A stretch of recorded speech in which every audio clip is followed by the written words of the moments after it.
राधे कृष्ण राधे गोविंद। श्री राधे कृष्ण राधे गोविंद। राधे कृष्ण राधे गोविंद। श्री राधे कृष्ण राधे गोविंद। श्री राधे कृष्ण राधे गोविंद। श्री राधे कृष्ण राधे गोविंद। श्री राधे कृष्ण राधे गोविंद।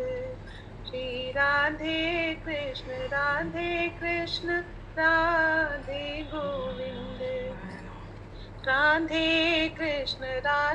कृष्ण राधे गोविंद।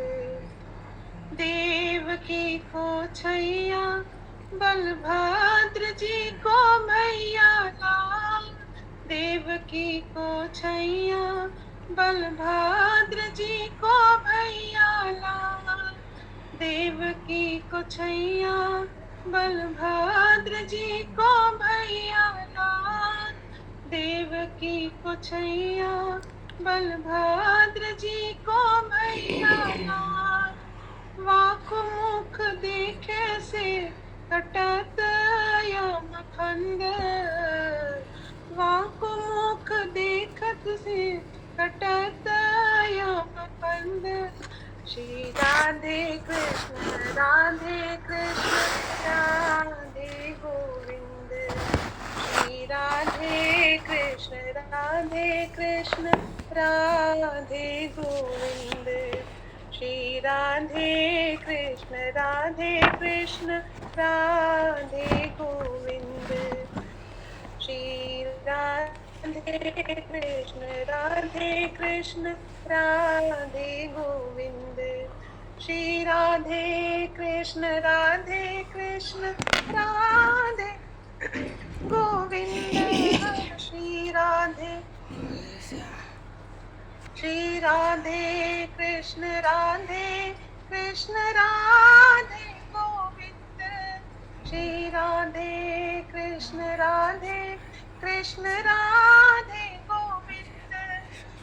राधे कृष्ण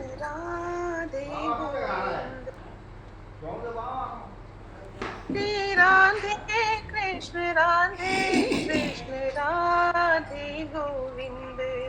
श्री राधे कृष्ण राधे गोविंद। श्री राधे कृष्ण राधे गोविंद। श्री राधे कृष्ण राधे गोविंद।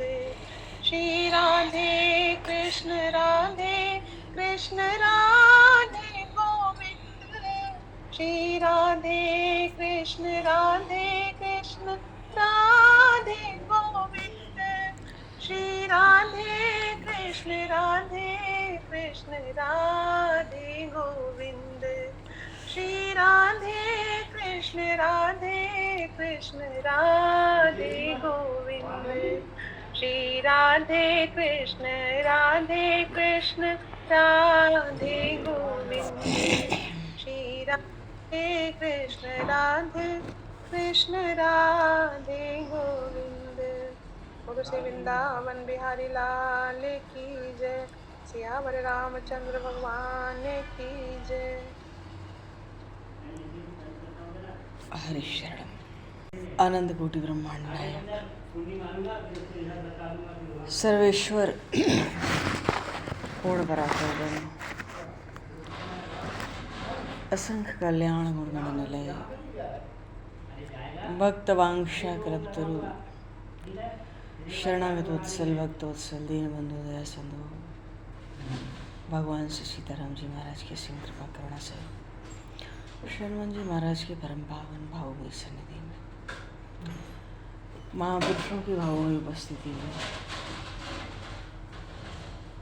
एवं आप सभी श्रद्धालु भक्त वैष्णव की मंगल संधि में मानव जीवन का सर्वोत्कृष्ट फल भगवत गुणगान भगवत स्मरण का लाभ हम सभी भगवान श्री कृष्ण चैतन्य देव के लीला चरित्रों के माध्यम से प्राप्त करने जा रहे हैं। वैशाख पूर्णिमा। सर्वप्रथम आप सभी भक्तजनों के श्री चरणों में भगवत भाव से सादर वंदन सादर नमन। आप सभी को यथा योग्य जय श्री राम जय जय श्री राधे हरे शरण ताई गौर हरि गौर।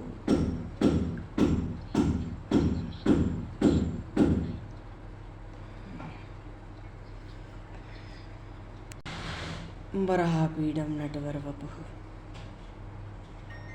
कर्णियो कर्णिकारं बिभ्रदवासः कनककपिशं वैजयन्तं च मालां रन्ध्रान् वेणुर्दर्शुतया पूरेण गोपवृन्दैः वृन्दारण्यं सौदरमणं प्राविशद्गीर्तिः।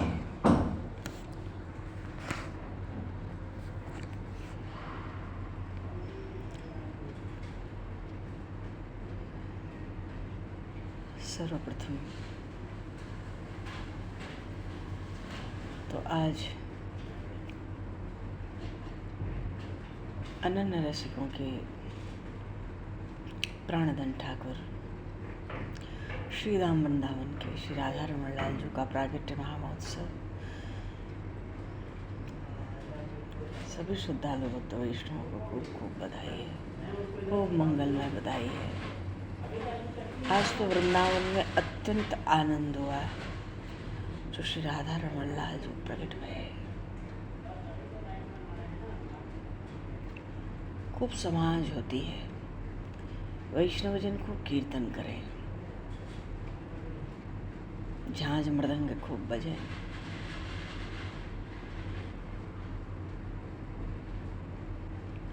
और जब राधा रमण लाल जी का प्रागट उत्सव हो गए तो श्री स्वरूप सनातन जीव गोस्वामी रघुनाथ भट्ट सब उस समाज में शामिल होंगे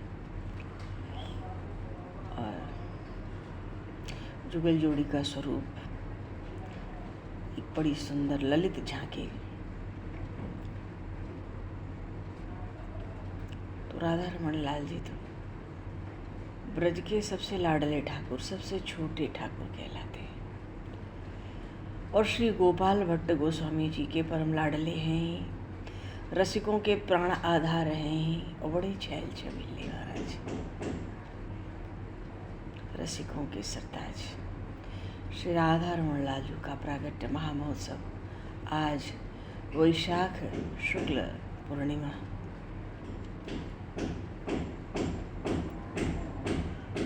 और ब्रज में श्री राधा रमण लाल जी तो स्वयं ठाकुर हैं और बड़ी विचित्र अद्भुत लीलाएं। एक तो ये और वैशाख मास की पूर्णिमा आज बुद्ध पूर्णिमा भी है।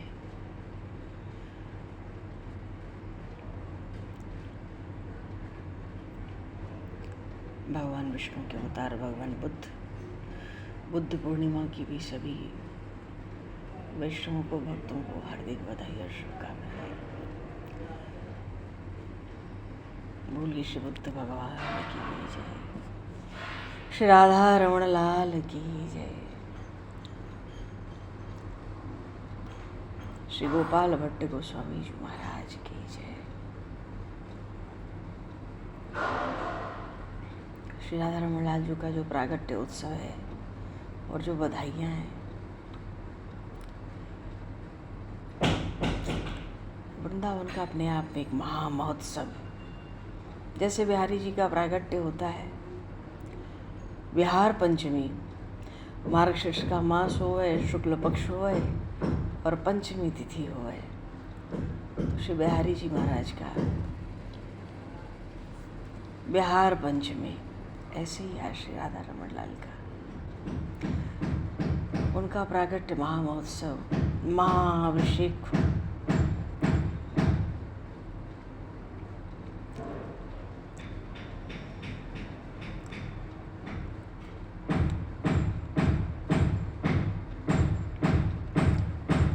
और वैशाख पूर्णिमा का वैसे भी बड़ा विशेष महत्व है। समस्त भारतवर्ष में आज बुद्ध पूर्णिमा का बहुत हर्ष उल्लास होता है बौद्ध समाज में, क्योंकि संपूर्ण विश्व को सत्य, अहिंसा और करुणा का संदेश देने वाले भगवान गौतम बुद्ध का अवतरण दिवस है बुद्ध पूर्णिमा। भगवान बुद्ध ने जो ध्यान साधना से आत्मदीप प्रज्वलित किया और उसकी जो दिव्य अनुभूति का संदेश सृष्टि को दिया, क्योंकि जिस समय भगवान बुद्ध का प्रागट्य हुआ कलयुग का बहुत कठिन समय था। द्वापर युग को समाप्त हुए लगभग 2500 वर्ष हो चुके थे और समय बहुत कठिन था। क्यों? यज्ञ के नाम पर, वेदों के नाम पर हिंसा होती थी। इस हिंसा को विशेष रूप से रोकने के लिए भगवान बुद्ध ने अवतार लिया और बड़ा खंडन मंडन किया।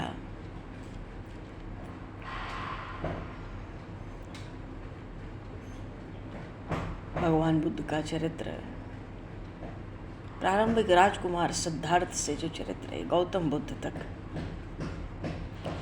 पर रसिकों के प्राणधन श्री राधा रमण लाल बोलिए वृंदावन प्रेम धाम की जय। अच्छा, श्री राधा रमण जी के प्रागट्य की जो कथा है भक्ति मार्ग की सबसे भावुक अद्भुत घटनाओं में से एक है। और ये जो श्री राधा रमण लाल जी के प्रागट्य की कथा है, ये कथा श्री गोपाल भट्ट गोस्वामी की अटूट श्रद्धा और भगवान के अपने भक्तों के प्रति प्रेम को ही प्रकट करती है, उसी का दर्शन कराती है। श्रद्धा और प्रेम। वस्तुतः श्री गोपाल भट्ट गोस्वामी तो श्री चैतन्य महाप्रभु के 6 गोस्वामियों में से एक थे। षड गोस्वामी है ना। षड गोस्वामी कौन कौन से महाराज? श्री रूप गोस्वामी, श्री सनातन गोस्वामी और श्री क्रम से रूप गोस्वामी, सनातन गोस्वामी, उसके बाद जीव गोस्वामी जी, फिर श्री रघुनाथ दास जी आए थे और फिर श्री रघुनाथ भट्ट जी और सबसे पीछे श्री गोपाल भट्ट जी। तो श्री गोपाल भट्ट जी 6 गोस्वामियों में से एक थे। इन्होंने वृंदावन के गुप्त लीला स्थलियों का प्रागट किया और जिसके पास जो भी जीवन शेष था अखंड वृंदावन वास करके, ब्रजवास करके अपने अपने लाडले ठाकुर जी से खूब लाड़ लड़ाया और महाप्रभु श्री चैतन्य देव की आज्ञा पाकर बोली श्री चैतन्य महाप्रभु की जय।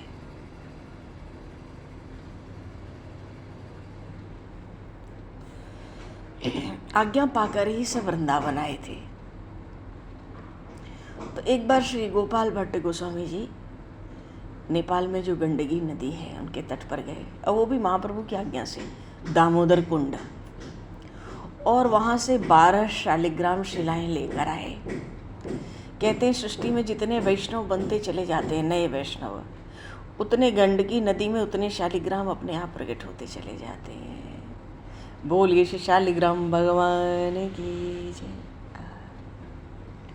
उतरे तो वहाँ से 12 शालिग्राम शिलाएं लेकर आए और इन सब शिलाओं को एक कपड़े की थैली में अपने गले में लटका कर रखते थे और बड़ी बड़ी निष्ठा से उनकी सेवा करते थे। 1542 का समय था। वृंदावन में नरसिंह चतुर्दशी का पर्व मनाया जा रहा था। कल नरसिंह चतुर्दशी थी ना, भगवान नरसिंह का प्रकट। प्रहलाद जी महाराज के लिए नरसिंह भगवान ने कैसा भक्त वात्सल्य रूप धारण किया। अद्भुत रूप था, तो बड़ा भयकारी रूप था दैत्यों दानवों के लिए। तो नरसिंह चतुर्दशी का महामहोत्सव वृंदावन में हो रहा था। तो जितने दूसरे गोस्वामी हैं भाई, सबके पास भगवान के सुंदर सुंदर श्री विग्रह मूर्तियाँ, वो बड़े सुंदर सुंदर सबको वस्त्र पहनाते, फूलों से सजाते, झूला झूलाते। और गोपाल भट्ट गोस्वामी जी पे तो केवल गोल गोल शालिग्राम शिलाएं थी। उनके मन में एक गहरी टीस उठ गई, हे प्रभु, मेरे पास तो आपके विग्रह स्वरूप के दर्शन करने का सौभाग्य ही नहीं है।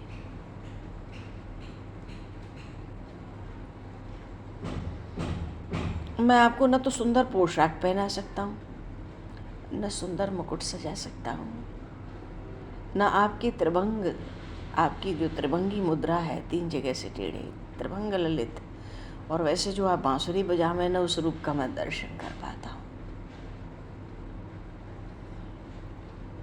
ऐसी भावना हुई। भावना क्या थी? बड़ी गहरी टीसी थी वो। उसी समय एक धनी व्यापारी वृंदावन धाम आया। उसने गोस्वामियों को, सब गोस्वामियों को भगवान के श्रृंगार के लिए बड़े सुंदर सुंदर वस्त्र लाए, आभूषण लाए, और स्वर्ण के अलंकारों की, स्वर्ण के आभूषणों की भेंट की।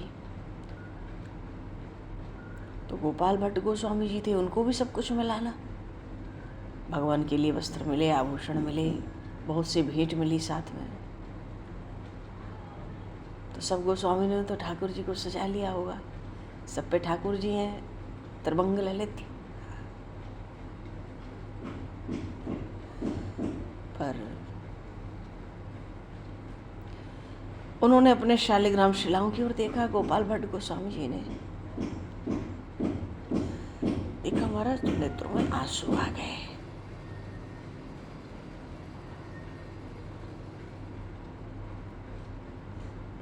सोचते हैं ये वस्त्र इन गोल गोल शिलाओं को कैसे पहनाऊं। आज गोस्वामी जी, गोपाल भट्ट जी पूरी रात सो नहीं सके, क्योंकि ये वस्त्र, ये पोशाक, ये आभूषण आने से पूर्व ही मन में बात तो आई गई थी कि सब अपने ठाकुर जी को देखो, नरसिंह चतुर्दशी पे कितना उत्सव है। सब ने, गोस्वामियों ने अपने सुंदर विग्रह आपके सजाए हैं, फूलों के बंगले लग रहे हैं, झूले झूल रहे हो, वस्त्र पहन रहे हो, सज रहे हो, हम क्या करें। उसके बाद वो व्यापारी आया था, धनी मानी। अब तो रात भर नींद नहीं आई।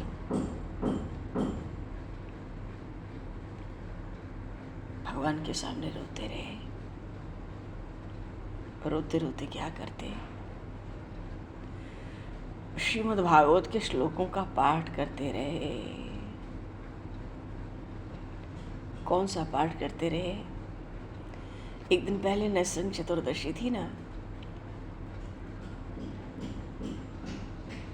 पूर्व प्रसंग में हम लोग भी श्रीमद् भागवत के श्लोकों से नरसिंह भगवान के प्रागट्य की कथा का कीर्तन कर रहे थे। तो उन्हीं श्लोकों का पाठ कर रहे थे जिसमें भगवान नरसिंह ने खंबे को फोड़कर, तोड़कर, फाड़कर, जो भी कह लो, प्रकट हो गए। तो उन्हीं श्लोकों का पाठ करते थे कि भगवान नरसिंह के खंबे से प्रकट होने की कथा। बस वही श्लोक, उतना ही प्रसंग।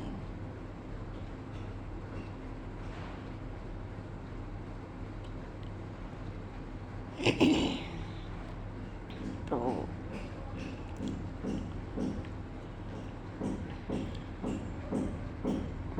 मानो इस शालिग्राम शिला से आप प्रकट हो जाते। बार बार प्रार्थना कर रहे हैं, प्रभु इससे प्रकट हो जाते तो मैं भी आपका श्रृंगार करता।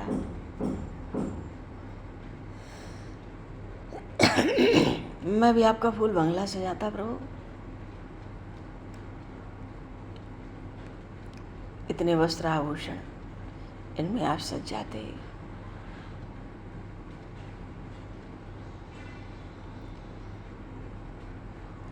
सज जाते, क्या शोभा होती। मैं भी आपके शिव विग्रह के दर्शन कर करके बारंबार आनंद लेता रहता।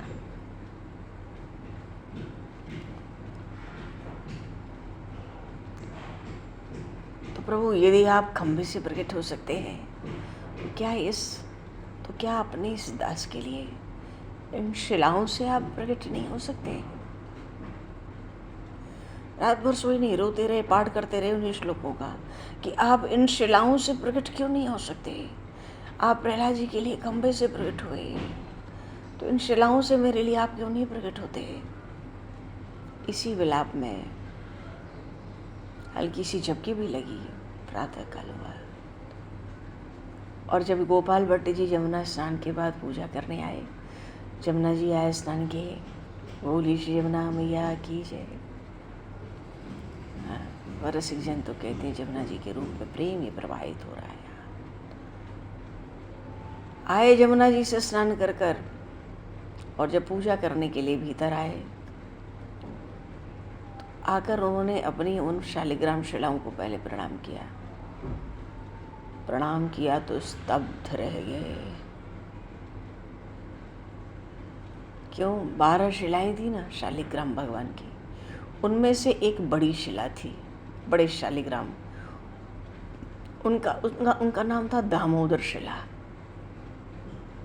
तो वो जो सबसे बड़े वाले शालिग्राम थे वो तो लुप्त हो चुके थे, और उनकी जगह साक्षात भगवान श्री कृष्ण का एक अत्यंत सुंदर विग्रह विराजमान था।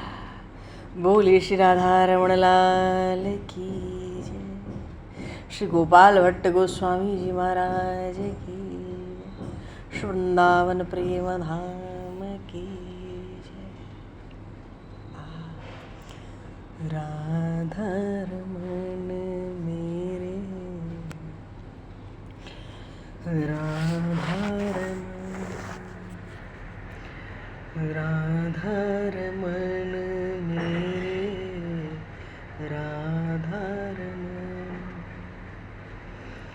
राधा रमण प्यारो, राधा रमण प्यारो,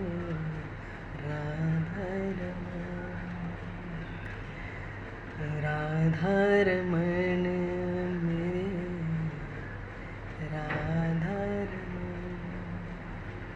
राधा रमण प्यारो, राधा रमण प्यारो, राधा रमण। और आज जहाँ श्री राधा रमण लाल जी विराजमान है उस स्थान में जब महाराज का प्रसंग हुआ शरद पूर्णिमा की रात्रि को, श्री धाम वृंदावन में रमण रेती में जमुना पुलिन पर, इसी स्थान पे जब भगवान श्याम सुंदर अंतर ध्यान हो गए तो नंदनंदन के अंतर ध्यान होने पर श्री किशोरी जी ने उनको रमण रमण कह के पुकारा था। खोज की थी, इसलिए भी शास्त्रों में, भागवतों में उस स्थान को भी श्री किशोरी जी का रमण स्थान कहते हैं, तो भी वो राधा रमण है। तो जो बड़ी दामोदर शिला थी उसकी जगह अत्यंत सुंदर विग्रह है। मानो भगवान अपने भक्त की इच्छा पूरी करने के लिए स्वयं को पत्थर से एक जीवंत मूर्ति में ढाल लिए थे।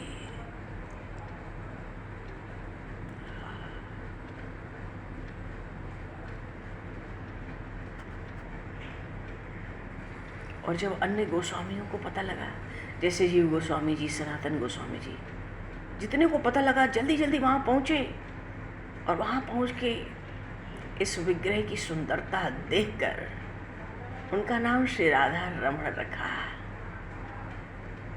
राधा रमण का अर्थ ही है श्री किशोरी जी को आनंद देने वाले। श्री राधा रानी को रमण का अर्थ ही है आनंद देने वाले। बोले श्री राधा रमण लाल की जय।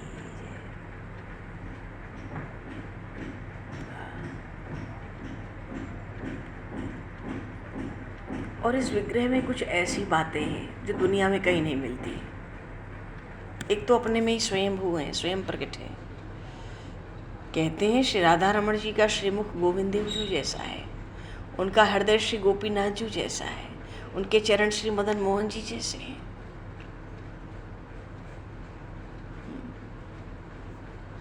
और ये श्री गोविंद देव जी, श्री गोपीनाथ जी, श्री मदन मोहन जी, इनकी महिमा अपरंपार है। श्री राधा रमण जी तो 550 साढ़े 500 वर्ष पूर्व प्रकट हुए श्री धाम वृंदावन में। श्री बांके बिहारी लाल जी भी इसी समय, इसी काल में आगे पीछे, थोड़ा पीछे प्रकट भय होंगे। श्री राधा वल्लभ लाल जी सुनते हैं सबसे प्राचीन ठाकुर है श्री धाम वृंदावन की, पर वही लगभग 550 सवा 500 वर्ष पूर्व। पर ये श्री गोविंद देव जी, श्री गोपीनाथ जी, जो आज राजस्थान में जयपुर में विराज रहे, और श्री मदन मोहन जी जो राजस्थान के करौली जिले में विराजमान है, जो आज भी ब्रज क्षेत्र के अंदर ही आता है। इनके श्री विग्रह तो 6000 वर्ष पुराने हैं।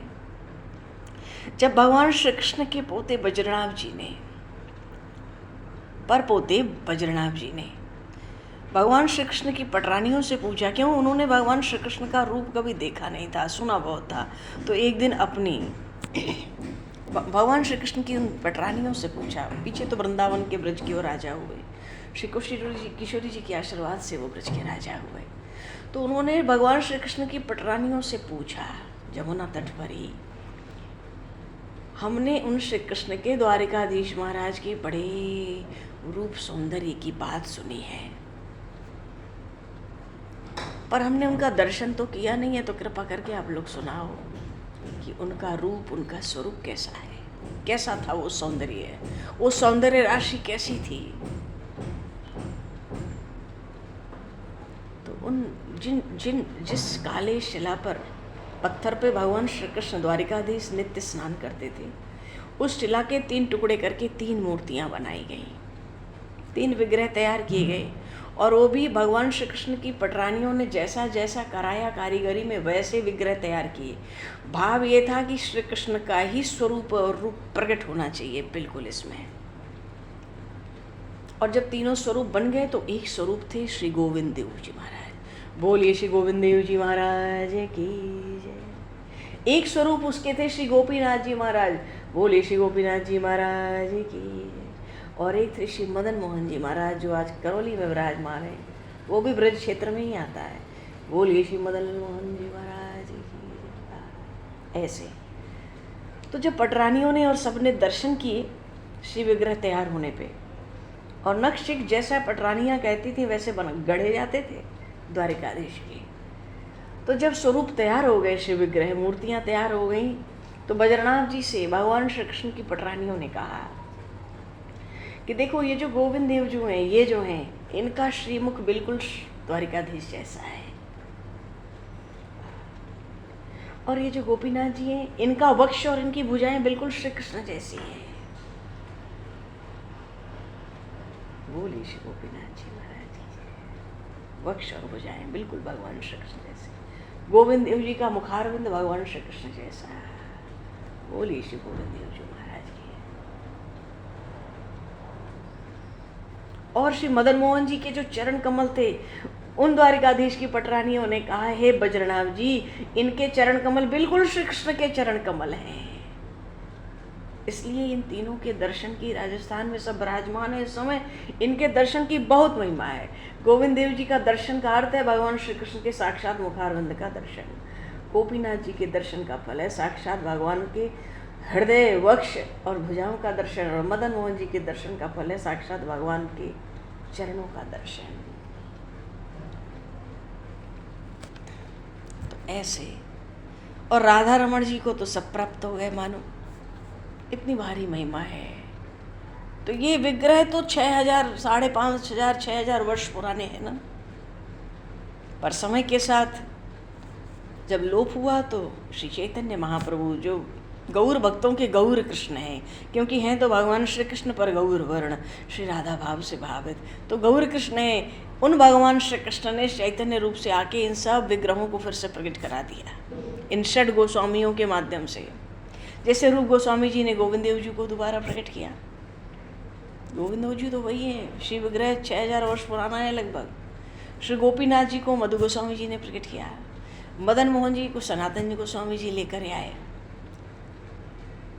जीव गोस्वामी जी ने अकेले इतना शास्त्र लिख दिया कि 18 पुराण में जितने श्लोक हों अकेले लिख डाले। रघुनाथ दास जी की गुफा आज भी गिरिराज जी में, जतिपुरा में, जो जतिपुरा पर श्रीनाथ जी का जो मंदिर है उसके ठीक पीछे आज भी उनकी गुफा विराजमान है। गोपाल भट्ट जी ने यहाँ श्री राधा रमण लाल जी को प्रकट किया। तो ऐसी श्री वृंदावन धाम की ऐसी भारी विलक्षण महिमा है। और यहाँ के ठाकुर जी के जीवन में जो एक बार दर्शन करे, कितना भी पापी हो मर के नरक न जावे। वृंदावने तु गोविंदे ये पश्यन्ति वसुंधरे न ते जमपुरिम जानती जानती क्या है, न ते जमपुरिम, या वराह पुराण में वृंदावने तो गोविंदे ये पश्यन्ते वसुंधरे। भगवान वराह पृथ्वी देवी से कहते हैं, वृंदावन में आकर एक बार भी इन गोविंद देव जी का, मानो यहाँ के किसी स्वयंभू ठाकुर का दर्शन कर ले, ये पश्यन्ति वसुंधरे न ते जमपुरम यान्ति यान्ति पुण्य कृताम गतम। वो मर के कितना भी बड़ा पापी हो, वो नरक नहीं जा सकता, वो यमपुरी का दर्शन नहीं कर सकता।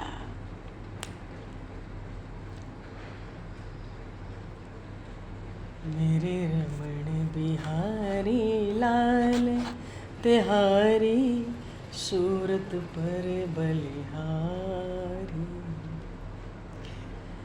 मेरे रमण बिहारी लाल तिहारी सूरत पर बलिहारी।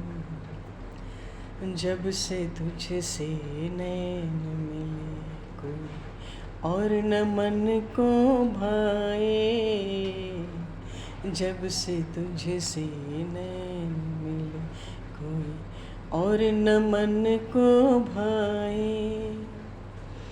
तेरे लीला प्यारे गीत तेरे ही गाए, अब क्यों शर्माऊं जग से, कहूँ भुजा उठा के सबसे। मेरे रमण बिहारी लाल तिहारी सूरत पर बलिहारी। मेरे रमण बिहारी लाल तिहारी सूरत पर बलिहारी। मेरे बांके बिहारी लाल तिहारी सूरत पर बलिहारी। मेरे रमण बिहारी लाल तिहारी सूरत पर बलिहारी। बोलिए श्री राधा रमण लाल की जय, श्री बुद्ध भगवान की जय, श्री गोपाल भट्ट गोस्वामी जी महाराज की जय। और इसी वैशाख पूर्णिमा के साथ आज संवत 2083 का वैशाख मास, कल से ज्येष्ठ मास आरंभ हुआ और इस ज्येष्ठ मास में 15 दिन के बाद अधिक मास आ जाएगा। इस बार पुरुषोत्तम मास, इसको मई मास कहते हैं। 1 महीना वो रहेगा, फिर पीछे 15 दिन ज्येष्ठ मास के आएंगे। आने वाली एकादशी अपरा एकादशी है, बड़ा महत्व है। 13 तारीख को है, 13 मई को। चलो जी, राधा रमण के प्राकट्य उत्सव की सभी वैष्णवों को, भक्तों को खूब खूब अनंत अनंत मंगलमय बधाइयाँ। समय को दृष्टिगत करते हुए वाणी को विराम दिया जाए। बोल श्री राधा रमण लाल की जय, श्री चैतन्य महाप्रभु की जय, श्री बांके बिहारीलाल की जय, राम राजा सरकार की जय, श्री गौरी शंकर भगवान की जय, श्री हनुमान जी महाराज की जय, सब संतन की जय, सब भक्तन की जय, सद्गुरुदेव भगवान की जय। समय को दृष्टिगत करते हुए वाणी को विराम और वाक्य पुष्पांजलि प्रभु के श्री चरणों में सादर समर्पित।